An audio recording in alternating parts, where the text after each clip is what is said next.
मैं आपको एक बहुत ही मजेदार कहानी सुनाने जा रही हूँ।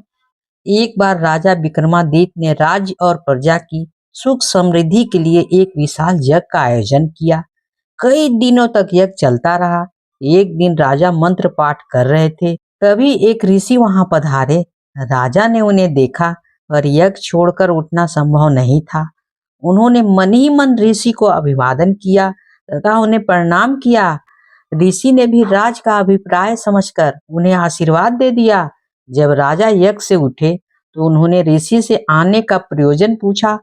राजा को मालूम था कि नगर से बाहर कुछ ही दूरी पर वन में ऋषि एक गुरुकुल चलाते हैं, जहां बच्चे विद्या प्राप्त करने जाते हैं।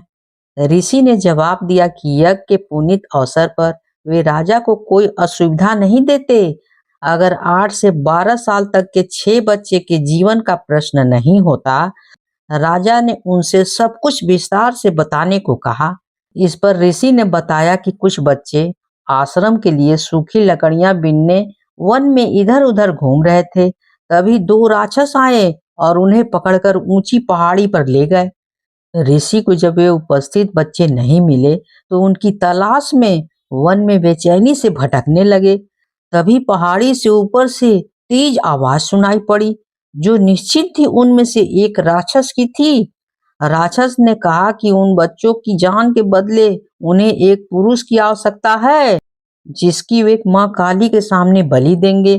जब ऋषि ने बलि के लिए अपने आप को उनके हवाले करना चाहा, तो उन्होंने असहमति जताई। उन्होंने कहा कि ऋषि बूढ़े हैं और काली माँ ऐसे कमजोर बूढ़े की बलि से प्रसन्न नहीं होंगी। माँ काली की बलि के लिए अत्यंत स्वस्थ क्षत्रिय की आवश्यकता है। कि राक्षसों ने कहा कि अगर कोई छल या बल से उन बच्चों को स्वतंत्र कराने की चेष्टा करेगा तो उन बच्चों को पहाड़ी से ही लुढ़का कर मार दिया जाएगा। राजा विक्रमादित्य से ऋषि की परेशानी नहीं देखी जा रही थी। वे तुरंत तैयार हुए और ऋषि से बोले, आप मुझे उस पहाड़ी तक ले चले। मैं अपने आप को काली माँ के सम्मुख बलि के लिए प्रस्तुत करूंगा। मैं स्वस्थ हूँ और क्षत्रिय भी हूँ। राक्षस लोगों को कोई आपत्ति नहीं होगी। ऋषि ने सुना तो ऋषि सुने तो आश्चर्यचकित रह गए। उन्होंने लाख मनाना चाहा, पर विक्रम ने अपना फैसला नहीं बदला।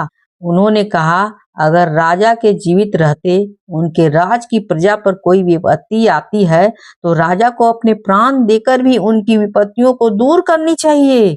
राजा ऋषि को साथ लेकर उस पहाड़ी तक पहुंचे। पहाड़ी के नीचे उन्होंने अपना घोड़ा छोड़ दिया तथा पैदल ही पहाड़ पर चढ़ने लगे।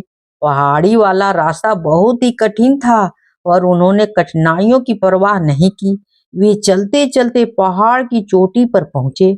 उनके पहुंचते ही एक राक्षस बोला कि वह उन्हें पहचानता है और पूछने लगा कि उन्हें बच्चों की रिहाई की शर्तें मालूम है या नहीं है।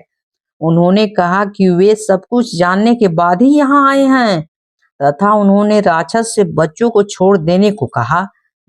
एक राक्षस बच्चों को अपनी बाह में लेकर उड़ा और नीचे उन्हें सुरक्षित पहुंचाया। दूसरा राक्षस उन्हें लेकर उस जगह पर आया जहां माँ काली की प्रतिमा थी और बलि वेदी बनी हुई थी। विक्रमादित्य ने बलि वेदी पर अपना सर झुका दिया। वे जरा भी विचलित नहीं हुए। उन्होंने मन ही मन अंतिम बार समझकर भगवान का स्मरण किया और वह राक्षस तलवार लेकर उनका सर धड़ से अलग करने के लिए तैयार हुआ। अचानक उस राक्षस ने तलवार फेंक दिया और विक्रम को गले लगा लिया। वह जगह एकाएक अद्भुत रोशनी तथा खुशबू से भर गई। विक्रमादित्य ने देखा कि दोनों राक्षसों की जगह इंद्र तथा पवन देवता खड़े थे। उन दोनों ने उनकी परीक्षा लेने के लिए यह सब किया था। वे देखना चाहते थे कि विक्रम सिर्फ सांसारिक चीजों का दान ही कर सकता है या वो अपने प्राण को भी दान देने की क्षमता रखता है।